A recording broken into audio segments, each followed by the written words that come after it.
Welcome, I'm Charlotte Brockman, and this is 60 Minutes. Today, we have the world-renowned author, Harriet Beecher Stowe with us today. Not only did her book sell 10,000 copies in just the first week, but it sold 1.5 million copies throughout this year. Her book is thought-provoking, emotion-provoking, and in some circumstances, it's even anger-provoking. Stay with us, because it's about to get deep. Welcome, Harriet Beecher Stowe, to 60 Minutes. We are so pleased to have you here with us today. Well, thank you. I'm very honored.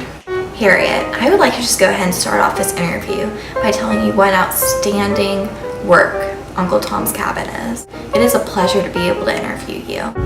Now tell me, what inspired you to start writing? Well, I've always had a passion for poetry, and I feel like writing is the only way I can get my voice out there.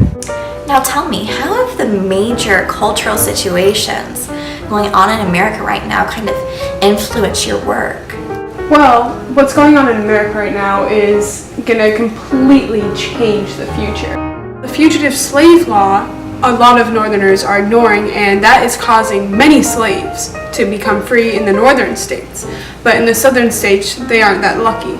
Now, would you mind going into more detail on what exactly Uncle Tom is portrayed as compared to how slaves are being treated in the South? What is going on?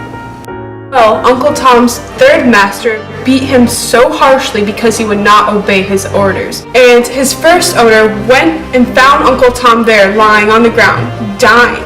And he got there just too late to save him and buy him over again.